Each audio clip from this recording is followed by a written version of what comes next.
All right, story from yesterday that happened on Monday, yesterday, July 1st. It came out, Alexandria Ocasio-Cortez with a couple of other members of Congress went to one of the border facilities in order to inspect.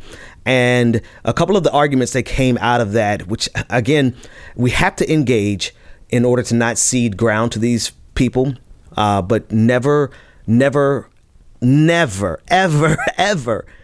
believe that they're operating in good faith, because they are not, and they will not, even when they know their argument is wrong. Now, it is what it is. Republicans are saying that they've made a big deal over the fact that one of the border guards reported that Alexandria Ocasio-Cortez was screaming and yelling and being un-congresswoman-like or whatever. And that actually became a thing amongst the right. Yesterday, that was the big deal. Now we have something on AOC. See, her radicalism actually is exposed, and not only that, not only playing on her radicalism, but playing on the fact that she's a woman. Because as you know, for Republicans and a lot of men in this country, women are so unstable, and so you just give them enough time, and Republicans say, "See, look, I told you she's just a woman, and she's going to scream at the top of her lungs. Look at how uncouth she is."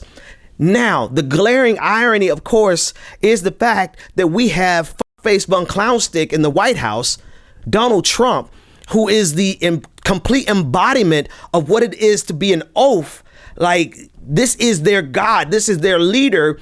And yet they want to direct attention on a woman who's protesting, who's trying to use her official capacity to help the lives of the most marginalized people in our country right now.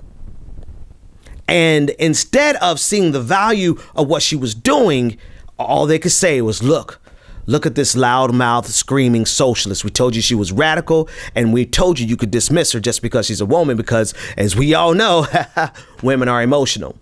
That's the subtext. That is literally the subtext of all the tweets that went out yesterday. All of the arguments against AOC. Oh, she was. They played into the class warfare, or the reverse class warfare they want to call the champagne socialist Republicans. Right? They played into this trope by saying on one particular tweet, they're like, was she fighting for the people, or was she talking down to the working class? The working class employees of ICE.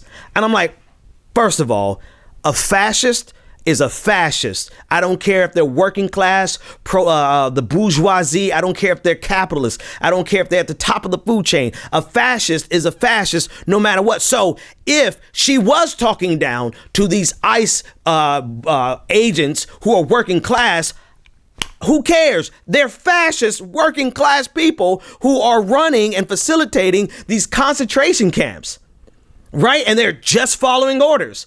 Oh, but could you spare a thought? Can you spare a thought for the Nazi SS? Can you spare a thought for the guards?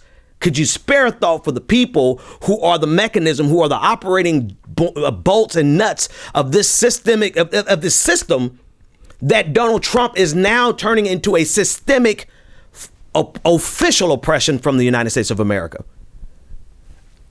I mean, could you spare a thought for them?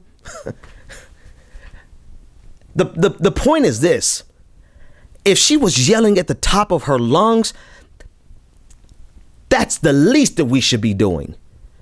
There should not be a facility that people can get into or out of. So if she was yelling at the top of her lungs, damn right. Number one. Number two, if she was yelling at the top of her lungs as somebody who's in the working class, but they are a facilitator of this fascism, then you're damn right. Yell at the top of your lungs at fascists no matter where you see them. There is no sympathy. There's no empathy and regard for people who are the literal operating arms of this fascist system that Donald Trump is erecting. There's no, I know he's just doing his job. Him doing his job is leading to the malnourishment of thousands of people, the mistreatment of thousands of people, and dozens of people turning up dead in custody. Just today, ICE reported a 30-year-old asylum seeker is found dead in their custody. Yell at them. So even if she was yelling at the top of her lungs, she is in her right as a congresswoman. She's in her right as a human. She's in her right as a woman to sound off against these things that are happening. This is where civility becomes a weapon against us, because they expect us to behave with a certain decorum when it's in order to protect the system that they're trying to protect, right? You have to behave yourself if you are going to come at them about the structure of white supremacy. You have to behave yourself if you're going to come at them about the structure of this fascistic system that Donald Trump is erecting right now. You have to behave yourself. Don't ever get upset about actual racism, oppression, and genocide. Don't actually get upset about that. Behave yourself. While on the flip side, they lose their minds over a tan suit. They lost their minds over Obama choosing Heineken over Sam Adams beer at the beer summit.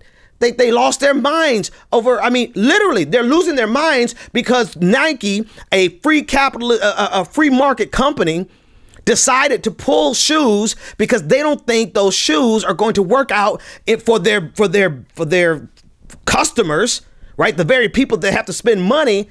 Nike's making a decision based on their best interest, and conservatives are like, "Oh, this is just the worst thing in America that ever happened," and they lose their minds and they lose all sense of decorum if they ever had any. Meanwhile, they're trying to keep us held to some sense of decorum and civility in the face of actual genocide.